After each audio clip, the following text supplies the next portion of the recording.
Penyebaran Islam di tanah air menyisakan berbagai masjid bersejarah yang hingga kini masih terpelihara dengan baik. Salah satunya adalah Masjid Al-Muqarrabin Syafi Syahwul Mukmin atau dikenal dengan Masjid Agung Wolio atau juga kerap disebut Masjid Keraton Buton. Masjid yang terletak di kota Bau-Bau, Pulau Buton, Sulawesi Tenggara itu punya berbagai keunikan yang mengiringi pendiriannya di tahun 1712 silam. Seluruh bangunan masjid yang tidak memiliki menara itu melambangkan sendi-sendi Islam. Masjid yang didirikan di lokasi bekas Kesultanan Buton tersebut disebut-sebut sebagai poros bumi oleh warga setempat. Pasalnya, sebagian orang percaya jika di dalam masjid tersebut bisa terdengar azan langsung dari Mekah.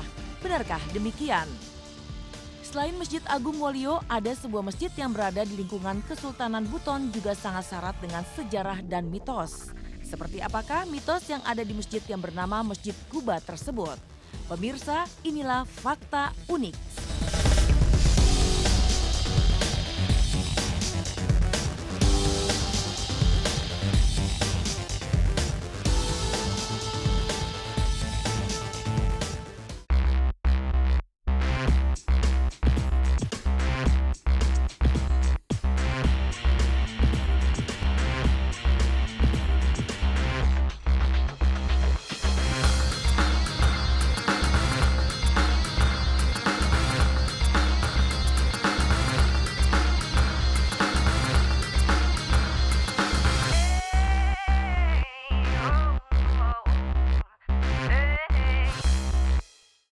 Masa-masa kejayaan umat Islam di Indonesia sejak dahulu tercermin dalam peninggalan yang masih terjaga kelestariannya hingga kini, seperti Masjid Agung di kota Bau-Bau, Sulawesi Tenggara. Masjid yang sudah berusia sekitar 300 tahun ini memiliki filosofi agama yang kuat. Filosofi kesultanan dan agama bercampur menjadi satu dalam bangunan masjid. Pemirsa, inilah fakta unik.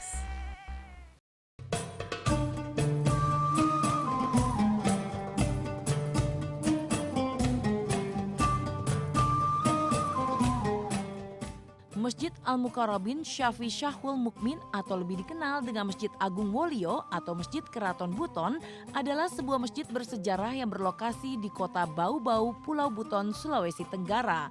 Masjid tersebut dibangun pada tahun 1712 oleh Sultan Sakiuddin Durrul Alam, Sultan ke-19 Kesultanan Buton. Meski Masjid Agung Wolio diyakini sebagai masjid tertua di Sulawesi Tenggara, namun sejatinya ada sebuah masjid yang lebih tua yang dibangun oleh Sultan pertama Buton, Kaimuddin Khalifatul Khamis sekitar tahun 1400-an.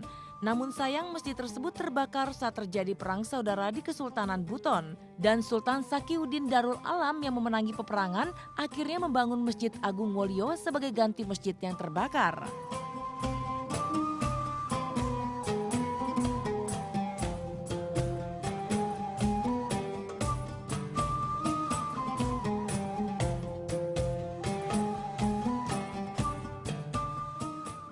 Terdapat sendi-sendi agama yang tertanam di setiap sisi bangunan Masjid Agung Wolio yang merupakan lambang kejayaan Islam sejak 300 tahun lalu tersebut. Dan jumlah pintu dan jendelanya merupakan proyeksi dari tubuh manusia. Jumlah anak tangga masuk ke masjid 17 buah sama dengan jumlah rakaat sholat dalam sehari. Beduk masjid yang berukuran panjang 99 cm dianalogikan dengan Asmaul Husna. Dan diameter 50 cm dimaknai sama dengan jumlah rakaat sholat yang pertama kali diterima Rasulullah. Pasak yang digunakan untuk mengencangkan beduk tersebut terdiri dari 33 potong kayu yang dianalogikan dengan jumlah bacaan tasbih sebanyak 33 kali. Misil atau filosofi pendiriannya itu, kayu-kayunya ini terdiri dari 313 batang yang mewujudkan tulang-tulang di tubuh manusia itu 313 potong. Nah, di samping itu juga pintunya juga filosofi tubuh manusia. Ada 13 pintu, melambangkan juga 13 lubang di badan manusia ini. Ada satu pintu rahasia, begitu pula pintu rahasianya di mihrab sana itu, dekat mihrab sana. Masjid Agung Keraton Buton tidak memiliki menara, tetapi di sisi bangunan sebelah utara berdiri sebuah tiang bendera yang ujungnya lebih tinggi dibanding puncak masjid.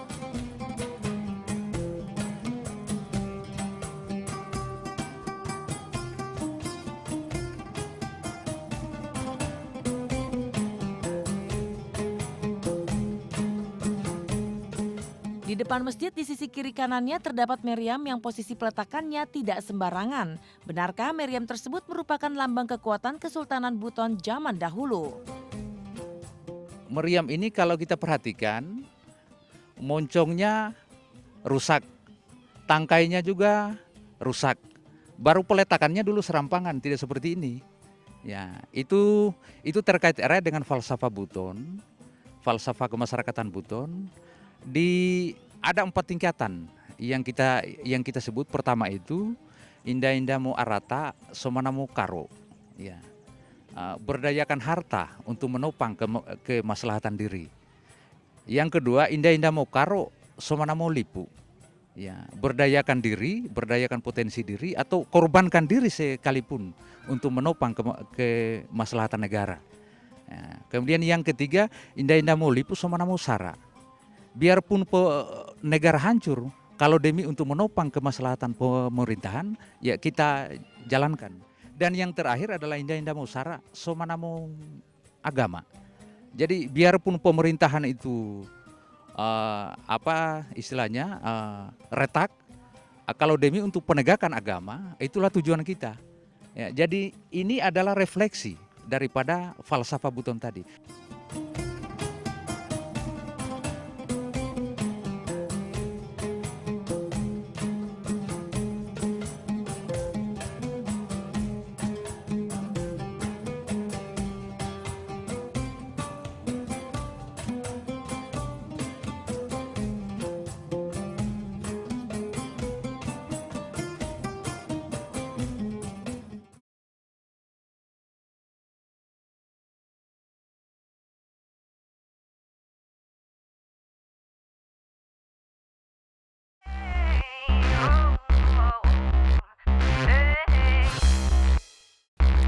Selain memiliki filosofi unik yang terdapat di setiap sisi bangunannya, Masjid Agung Keraton Buton juga menyimpan sejuta mitos yang masih dipercaya hingga kini.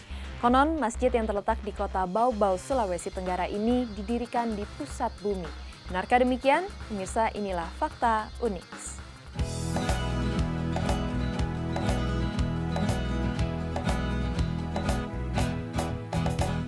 Selamat datang Ramadan. Masjid Agung Keraton Buton berdiri di atas bekas lokasi Kesultanan Buton. Tidak heran jika masjid tersebut juga dipandang sebagai tempat yang sakral. Dan sebagian besar warga Buton percaya jika Masjid Agung Keraton Buton berdiri di posisi pusat bumi atau disebut pusena oleh warga setempat. Konon dari dalam masjid tersebut dapat terdengar lantunan azan yang berasal dari tanah suci Mekah. Benarkah demikian? Ada sebuah keyakinan cerita dari dulu bahwa di sana itu ada pusatnya tanah. Karena dulu sebelum didirikan masjid ini oleh masyarakat di sini mendengar azan di dekat situ, di sini dulu pebukitan. Nah, mendengar azan, lalu diperkirakan azan itu dari itu orang yang azan dari tanah Mekah sana. Nah, itu dianggap itu pusatnya tanah yang nyambung ke sana. Begitu keyakinan orang-orang tua di sini. Bertaburan nikmat karunia ilahi sepanjang bulan Ramadan dan malam 1000 bulan. Selamat datang ya Ramadan.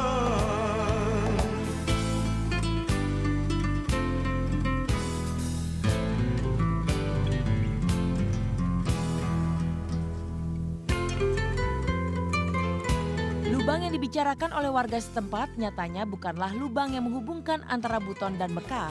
Mitosnya lubang tersebut adalah sebuah gua yang dibuat pada zaman Kesultanan Buton dengan tujuan untuk melarikan diri jika ada serangan yang datang pada para penghuni kesultanan.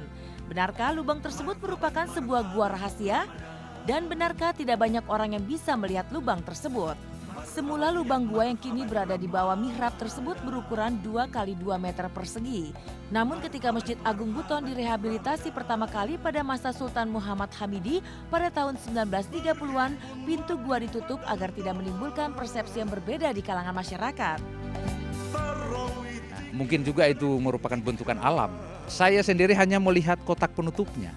Sebelum ditutup, orang melihat ke bawah, kadang orang lihat wajah kakeknya, orang tuanya, sampai pernah katanya terjadi begitu dia buka, lihat ada wajah orang tuanya di dalam, langsung terjun ke dalam. Karena rasa apanya dengan rasa harunya dengan orang tuanya, terjun dia. Sejak saat itu pintu lubang itu ditutup, mengundang banyak korban lagi kan.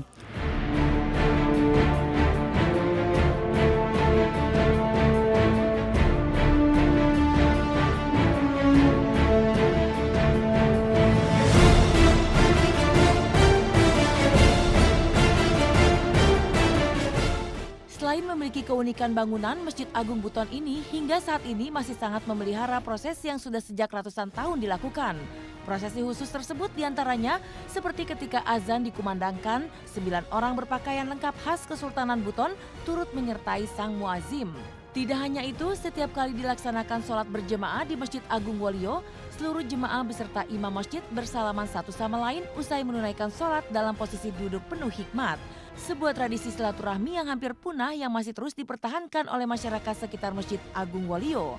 Lantas prosesi apa lagi yang masih dipertahankan di Masjid Agung Wolio?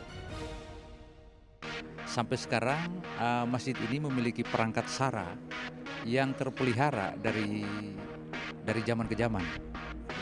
Jadi perangkat sara itu adalah petugas khusus masjid. Itu terdiri atas perangkatnya itu ada 1 orang yang disebut lakina agama, kemudian 1 orang imam, 4 khatib, 12 bilal, dan 4 penabuh beduk. Itu sejak awal berdirinya sudah ditetapkan seperti itu, dan perangkat itu sampai sekarang tetap terpelihara, dan itu merupakan lambang kontribusi agama di dalam sistem kekuasaan Buton. Jadi tanggung jawab mereka adalah tanggung jawab di bidang penegakan agama.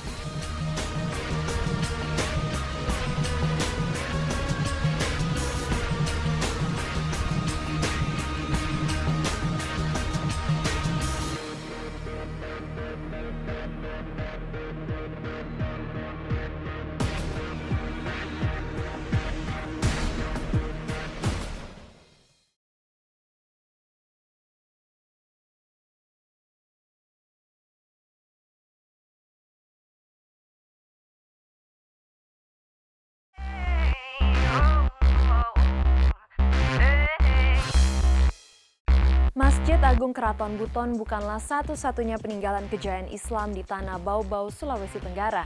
Ada sebuah masjid yang kerap dijadikan tempat berziarah oleh orang-orang yang punya keinginan tertentu. Benarkah masjid yang banyak terdapat makam di dalamnya ini menyimpan mitos yang masih sangat kental dipercaya oleh masyarakat sekitar? Pemirsa, inilah Fakta Unik.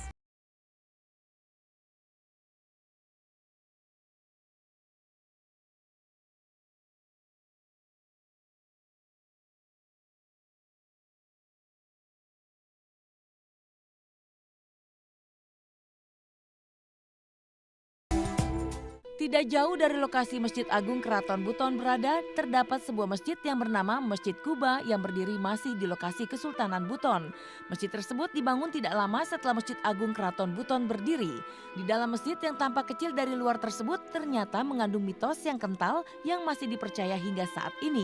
Untuk mengetahui mitos apa saja yang ada di dalam Masjid Kuba, Haikal Kamil akan membuktikannya. Assalamualaikum warahmatullahi wabarakatuh. Halo pemirsa. Malam ini saya lagi ada di Masjid Kuba, tepatnya ada di Bau-Bau Buton, Sulawesi Tenggara. Di masjid ini ada beberapa hal yang menarik. Jadi kalau misalnya kita lihat dari luar, masjid itu tampaknya berukuran yang kecil gitu. Tapi ternyata menurut kisah, masjid ini kalau misalnya kita masuk, ternyata sangat luas. Aku pun belum pernah masuk ya, jadi lebih baik kita lihat ke dalam, kita buktikan sendiri. Assalamualaikum ya ahli kubur. Ya ini ternyata di bagian pekarangan masjidnya ada makam pemirsa, tapi makamnya cukup unik. Ini adalah makam Sultan Muhammad Adirus Kaimuddin. Beliau adalah Sultan Buton ya. Jadi jadi Bau-Bau ini juga bagian dari Buton. Kita lihat di sini makamnya ini udah berusia cukup lama karena beliau hidup pada tahun 1824 sampai 1851 ini masa beliau menjabat ya. Ternyata Masjid Kuba ini cukup unik ya, karena kanan kirinya itu diapit oleh makam-makam gitu. Di bagian sisi masjid ini juga ada yang cukup unik karena ada gentong isinya air. Nggak tahu isinya apa, kita lihat yuk.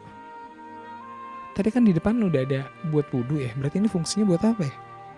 Ini isinya air sih pemirsa. Air biasa cuma ditutup. Ya pemirsa, saya sekarang sudah berada bersama salah satu warga asli Bau-Bau dan pemerhati budaya dengan Bapak Tamrin. Assalamualaikum Pak. Pak, kalau boleh Bapak ceritakan nih Pak, ini sejarah Masjid Kuba ini seperti apa sih nih Pak?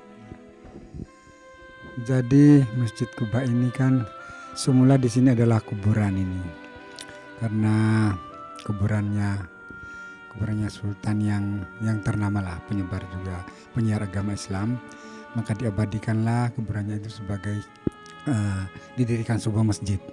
Inilah masjidnya sebagai kenangan, dan masjid ini mengenang Sultan yang disebut Kubadiana atau Sultan Muhammad Idris Kamudin ya. Jadi di sini disakralkan oleh masyarakat di sini, bahkan masyarakat luar juga banyak yang seringkali melaksanakan ritual-ritual ziarah di tempat sini. Dan di masjid ini banyak hal-hal yang keanehan-keanehan di dalam kenyataan hidup. Kita juga masih kecil dulu sering ada teman-teman kita tidur di sini, lantas begitu bangun sudah di luar di sebelah itu. Nah, jadi di sini ada semacam kayak ini aneh tapi nyata. Ya, banyak orang yang kita tidur di dalam, habis sembahyang tarawih biasanya kita tidur di sini. Tapi pagi-pagi sudah di pohon cempaka di luar itu. Tadi di belakang sana itu ada air di dalam gentong Pak. Itu maksudnya apa ya? Karena kan di luar kan udah ada tempat bak untuk berwudu. Jadi yang di dalam itu untuk apa? Sebetulnya itu kalau orang meyakini ya, untuk menambah fokus daripada kesakralan perasaannya, masuk itu orang habis bersalam itu ada yang mengambil air di gentong itu, di guci itu, baru disapukan ke mukanya 3 kali sambil meniatkan harapan-harapan, kehendaknya, keinginannya, atau mungkin supaya terhindar dari mara bahaya, atau mungkin meminta sesuatu begitu. Jadi meniatkan sesuatu dan membasuhkan air di mukanya. Baru masuk di sini, baru salat misalnya tahiyatul masjid atau salat sunat, setelah itu salat misalnya salat ya begitu.